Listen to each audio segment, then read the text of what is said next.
All right, Dinguses, welcome to your last section of this chapter. Today we're going to kind of combine a lot of things from throughout the chapter. We're going to talk today about double factoring. So it's going to be a lot of factoring, and then towards the end we're going to talk about how to solve using factoring.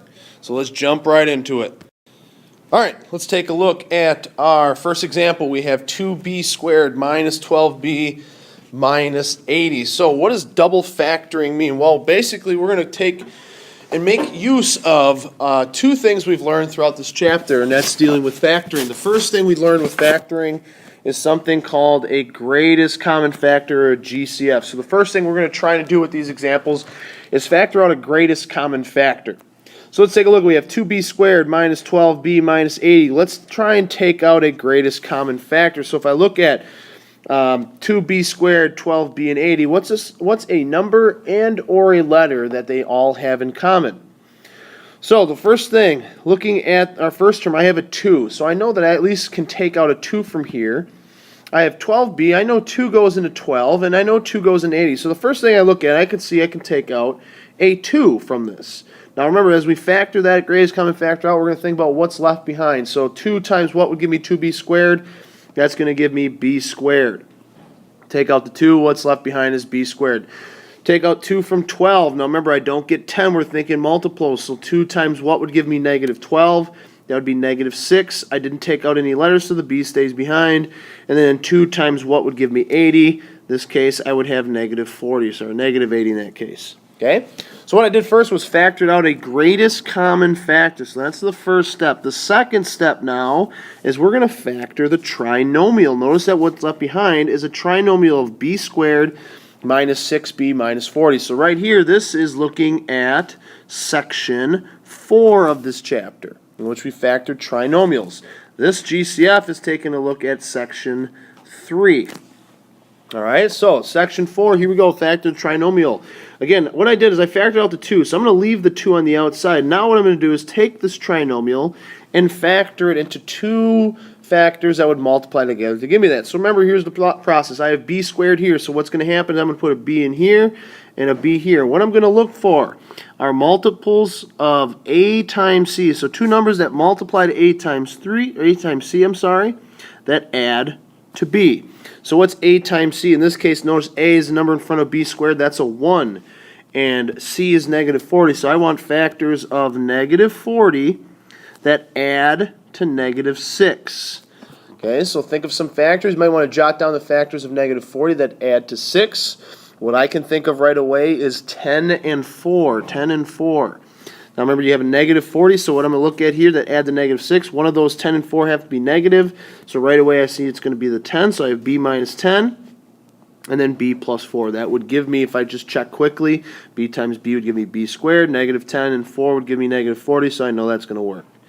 And this right here would be factoring, okay, or double factoring, and now that is completely factored out.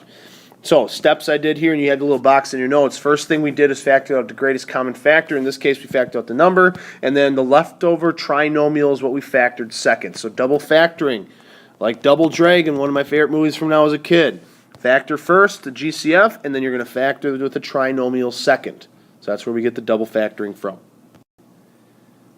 Next example here, we have negative 4g squared plus 12g plus 112. So, again, what I'm going to do first, step 1, we're going to look at what is the greatest common factor I can factor out. And 2, we have the leftover trinomial. Let's see if we can factor that. So, factor out a greatest common factor. I look at these numbers, 4, 12, and 112. What's a number that goes into each of them?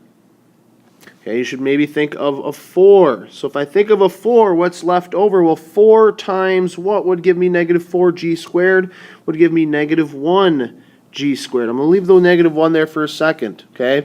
Then I have plus 12g. Well, 4 times what would give me 12g? Here would be a positive 3g. I didn't take out any g, so notice the g is left behind. And then 4 times what would give me 112? So this one might have to think a little bit, but this one's going to give you plus 28, okay? Now, I factored out the 4. Notice I didn't factor out a g because not all of these 3 terms have a variable in common. This one has g squared, this one has g, but there's no g here. Now, here's kind of the rule. When I factor this out, I want to make sure that my first term, my a value, is positive. When I factor the trinomial, I want this first term to be positive. So notice here I have negative 1 g squared. So what I'm going to do here, and this is kind of the rule that I want you to write down, you want to make sure that you factor out, when your first term is negative, you want to make sure you also factor out a negative 1. Basically what you're going to do is factor out the negative sign. So what I'm going to do is I'm going to take out the negative 1. So that's going to give me negative 1 times 4, and now here's what's going to happen. Think to yourself, negative 1 times what would give me negative 1g? Well, this one I'd have to have just g squared left behind if I took out the negative 1. Now where it gets tricky is the next two terms. Okay, negative 1 times what would give me positive 3? Negative 1 times what would give me a positive? Well, in order to get a positive, I would need to have a negative 3 there, and the g stays behind. All right, then here, negative 1 times what would give me 28? Well, that would be negative 28. Now, this is not, say, 14. This is negative 1 times 4. What does that become? That's negative 4 times g squared minus 3g minus 28. Now, I want you to look inside the parentheses what ended up happening from here to here. When I took out the negative 1, notice how this turned from negative g squared to positive g squared. Positive 3 to negative 3. Positive 28 to negative 28. So when I factored out the negative 1, the signs on the inside changed from whatever they were before to whatever they are now. If they were negative, they turned positive. If they were positive, they turned negative. That's an important step here. So now I factored out the negative 4. The next step I'm going to do, keep the negative 4 on the outside, but now I'm going to factor what's left behind. So in this one, I again have g squared. My a value is 1, so I know I'm going to have g and g. All right, then I have factors that multiply, a times c. So the a times c again is going to be, in this case, negative 28. That add to b, which is going to be negative 3. So what are factors of negative 28 that add to 3? Okay, so factors of 28, if you list them out, one of them that's going to work is 4 and 7. So if I just kind of think about those, negative 7 and positive 4 would give me negative 3 and negative 28. So those are going to be my factors. And right now, again, this is completely factored. So I factored out the greatest common factor and then factor the remaining trinomial. So here's the side note. Make sure you write this down here. So here's kind of the key thing with this problem. Your a value, here's what you want. You want to make sure your a value, if possible, now this is if possible, you want your a value to be equal to 1. Okay, so notice here I have g squared. So what I'm going to do is I'm going to factor out a greatest common factor such that a is equal to 1. Okay. The second thing we said is I want a to be positive. This is the one that's most important. You want a to be positive. So notice here I had a negative 1g squared. I factored out the negative, so I made sure a is a positive 1 in this case. If you can't get it to be 1, you want it at least to be positive. So these right here are probably the two biggest rules for this problem that you got to make sure you follow. Okay. So let's apply this to some more problems. Hey, look, I got Gam Gam Gladys over here, my double showcase winner from The Price is Right. She looks so happy, but you know what she's happy about is that we're double factoring. So she's not a double showcase winner, but she's a double factoring winner. All right? And all you guys, hey, you guys are winners in my heart too. You make me cry. All right, so we look at here. I'm going to double factor 30k to the 5th plus 57k to the 4th plus 18k to the 3rd. Now notice right away you see k 5th, k to 4th, k to the 3rd power. So just kind of giving you a heads up, hint, hint, nudge, nudge, you might have to factor out a k in this case. So let's think numbers-wise first. 30, 57, 18. What's a number that all those things have in common? So what I'm going to help you on this problem is based off the side, write down what are factors of 30, 57, and 18. Okay, 30 you have 3 and 10. You have 1 and 30, 2 and 15, 5 and 6. And that's pretty much it. 57, I have 1 and 57. 2 doesn't go into it. Let's check 3. 3 and you get 19. Okay, you might use a calculator for that one. 4 doesn't. 5, 6, 7. Okay, let's just stop there. We got 18. We got 1 and 18. 2 and 9. 3 and 6. The reason why I'm going to stop there is I know right away, okay, I have a 3. I have a 3. I have a 3. So I know right away I can factor out a 3. So let's start there. I factor out a 3 from this term. Again, what goes in? If I take out a 3, what's left over? 3 times what gives me 30? That's going to be 10k to the 5th. All right, then I have plus 57, so look at our factors. 3 times 19 would give me 57, so I'm going to have 19k to the fourth. And then 3 times what would give me 18? Look at my factors, 3 and 6. So I'm going to be left with 6k to the third. So I factored out a 3. Now notice this case, I said in the last example, we want our a value to be equal to 1. So look at, can I factor? I have a 10 here. Can I take the 10 away? Well, no, I have 10, 19, and 6. So there's no way I can factor this to be a 1, but this is okay. All right, but now let's look letters. I have k to the fifth, k to the fourth, k to the third. Remember what these means. I have 3k's, 4k's, 5k's. So how many k's do all of these have in common? And the answer is 3. So what I can do here is take away k to the third. So what does that leave me with? I have 10k. Well, if I took 3 away from 5, I'm left with 2. And I have 19. If I took 3 away from 4, I now have 1. And I have 6. If I took 3 away from 3, I have none. So I'm just going to leave that as 6. So now I factored out a 3k to the third, and I'm left with the trinomial of 10k squared plus 19k plus 6. So notice here, factor out number and variable. That's for step 1 of the double factoring, factor out the greatest common factor. Now what's left behind, I'm going to bring down my 3k to the third. Now I'm going to factor the remaining trinomial. Now this one we're going to have to use the Australian method. So remember what we're going to do. You have 10k. 10k. I'm going to put my a value there. I'm going to divide it by 10. What I want to find here are factors of a times c. So that is 60. So two numbers that multiply to 60 that add to b, which is 19. So factors of 60 that add to 19. So if we go through our factors, okay, write down your factors of 60, see which one would go into 19. Right? If you go ahead and do that, you should see 15 and 4. Those two numbers multiply 60, add to 19. So my two factors are going to be plus 15 and plus 4. Now remember the last step here, we want to cancel out this 10. So what we're going to do is try and take out a factor from each of these terms. So I notice 10 and 15, what can I pull out there? We'll both have a 5 in common. So that's going to give me 2k left over because 2 times 5 would give me 10 plus 3 because 5 times 3 would give me 15. And then from here I can factor out a 2. And that's going to leave me with 5k plus 2. All right, notice here I should have wrote it in a different color, but I have a 5 I factored out and a 2 and the 10 on the bottom. Well, this 5 and 2 multiplied together would give me 10. So that's going to cancel out there. And what you're left with is 3k to the third times, I have 2k plus 3 times 5k plus 2. And if we just want to do a quick check, 2k and 5k, what do they multiply together to get? 2 and 5 is 10. K times k is k squared, so 10k squared, that matches. And then 3 times 2 is 6, matches that. So right away I know this is good. Okay, so I double factored here. This then would be my answer. Factor out a greatest common factor, then factor the trinomial that's left behind. Notice now that these problems can get a little sassy, so it's going to be a little bit longer, but that's okay. All right, next one. Now we're going to add a step to this. Now we're going to kind of make use of some other things we talked about through this chapter. We're going to talk about solving now. Okay, so we're going to solve by factoring. So remember when we solve, we are going to use what's called the zero product property. I'll write it 0 pp, which means if I have two factors, a times b equals to 0, that means I can set each of my factors equal to 0. So we're going to do that in this case. I'm going to solve 6b squared equals negative 48b. In order to solve, I need my equation, remember, to equal 0 first.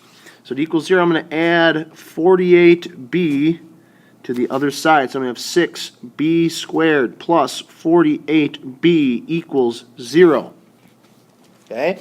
Now I'm going to do is factor. So we're going to try and double factor this. So first thing I'm going to look at, what are greatest common factors between 6 and 48? Well, I know right away 6 goes into both 6 and 48. So I'm going to factor out a 6. What am I left with? Well, 6 times b squared would give me 6b squared, and 6 times 8 would give me 48. Leave the b, equals 0. Am I done? Well, if you look here, no. b squared and b. This means b times b. This means b. So I know I have at least one b in common, so I can factor out the b. So b times what would give me b squared? Here I'd have a b, and then if I take the b away from 8, I just have 8 left over, and that's equal to 0. Okay? Now, can I factor what's left over? If you look on the inside, b plus 8. Is that factored? Yes, that's already factored. I can't factor it more. So this one's done already. Okay, so to solve now, our goal is again to solve. So to solve, what we're going to do, remember the zero product property says if I multiply two things and I get 0, what I can then say is a equals 0 and b equals 0. Those two things must equal 0. So that means 6b is equal to 0 and b plus 8 equals 0. 6b equals 0 divided by 6. And I get 0 divided by 6, which is not 6, it's 0. So that tells me b equals 0 on this one here. Subtract 8 from both sides, and I'm going to get b equals negative 8. So again, I get two solutions, which we can call zeros. We talked about that. But this would be solving by factoring. Okay, so we can factor, then solve using the zero product property. So now we're going to look at some examples in which we take a look at all this stuff combined. Okay, I double dog dare you to continue on. One of my favorite shows from Nickelodeon as a kid. So let's continue on and do some more examples. All right, here we go. Everyone's favorite Olsen twins. Get it? Double twins, huh? Right? Cut it out from Full House. Here we go. So what we're going to do is try and solve this again. Now this one's going to make use of the zero product property. Greatest common factors and factoring trinomials. This is going to be the big one. Here we go. So what's the first thing I want? Remember we said zero product property. We want our equation to be equal to 0. We need a times b equals 0. All right, so not equal to 0. I have negative r. First thing I'm going to do is add r, and I'm going to combine it with the other r over here. That's going to give me 45 r to the third plus 51 r squared. Now I have negative 13r plus r. It's going to give me negative 12r. That's now going to be equal to 0. Okay, here's what I want you to do. Now, what I want to do next is take out first the greatest common factor. So what I want you to do right now is pause the video. I want you to find the greatest common factor, number and variable between these three terms, and factor it out and see what you get left behind. All right, pause the video, give that a shot, go. All right, so what I did is factored out a 3r. I noticed that 45, 51, and 12 had a 3 in common. Now, I'm not writing this down, so hopefully you're writing down the factors here. That's going to help you out. Just to save time, I'm not writing down, but I notice a 3.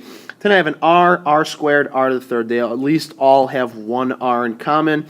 So I took out the one r, left with r squared, r, and then no r there. Okay. Now, what's left is a trinomial. So what we're going to do next is factor this trinomial. So I have 15r squared. Here's again the setup. I'm going to have 3r times two factors equals 0. So I'm going to put 15r here, 15r there. Again, I'm going to try and factor something on the end so it cancels out 15. This is the Australian method. Here's what I want to think about. Factors of a times c. So that is 15 times 4, which is going to give me negative 60. Sorry, it's 15 times negative 4. Sorry, I didn't say the negative. And I want two numbers that are those factors again that add to b. In this case, b is going to be 17, positive 17. So right now, think about factors of negative 60 that add to positive 17. Jot those down. I'll let you think about it, and you should maybe think about 20 and 3. Hey, I think so. Okay, so plugging those factors in, I get plus, now remember I want positive 17, so plus 20 and negative 3, those would add up to 17. So remember, I got to make sure one's negative. That's why that negative 60 was so important there. Okay, now next thing I'm going to try and factor out from the 15. Remember, I want to cancel out this 15, so factor out from the 15 to 20, the 5 and the 3. I look at 15. I have a 5 in common, so I'm going to factor out a 5. That's going to leave me with 3r plus 4. Okay, and then I'm going to factor from 15. All right, I got a 15 there and a 3, so I know I can factor out a 3. And that's going to leave me with 5r minus 1. Okay, the important parts about that, again, is that that 5 and that 3 would multiply to 15, so that's going to cancel that out. Here's what I have left. 3r times 3r plus 4 times 5r minus 1 equals 0. Now remember, I am solving here. I'm not done. We've now factored, but I am not done here. I want to solve. Now this is a little extra step here, a little extra sass I threw in here. How many factors do I have? How many of you said 2? Okay, I have 1, 2, but remember, I factor out the greatest common factor at the beginning. I have 3 factors here. So I don't have 3 factors, but I don't have 2, I have 3. So here's the important part. Remember, we're going to apply the zero product property that says when I multiply A times B to get 0, I'm going to set H equals 0. But how many factors do I have? 3.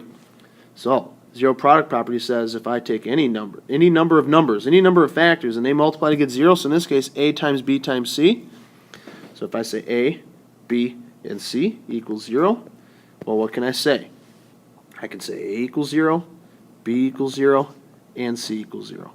So I can set all 3 of my factors equal to 0. So let's go ahead and do that. We have 3R equals 0, 3R plus 4 equals 0, and lastly 5R minus 1 equals 0. Now you're going to get some fractions here, that's okay. Alright, so if I solve the 3R equals 0, I'm going to divide by 3, I get R equals 0. This one I'd subtract 4 first and divide by 3, I'm going to get negative 4 over 3. Fraction, but that's okay. Fractions are okay. This one I'd add the 1 first, then divide by 5. I know I'm not showing the work, but that's fine. Hopefully you guys are doing the work there. If you don't get where I'm getting those answers, make sure you write that work down. So notice I get 3 answers now. 1/5, negative 4/3, and 0. Okay, so this one I got 3 factors. That's okay. Now I'm going to tell you why. Why did I get 3 factors and not 2? Well, this case, notice I have at the beginning r to the 3rd. Where the last example I had r squared. So I'll just give this to you now. Your leading degree, the degree of your polynomial, is going to tell you how many answers you have. So when I had r squared, my degree was a 2, I had 2 answers. In this case, my degree is a 3, I'm going to have 3 answers. So that's another way to just kind of think about how many answers you're going to have. Okay, so again, same process. Factor out the greatest common factor, then factor the trinomial. This one's a lot of work.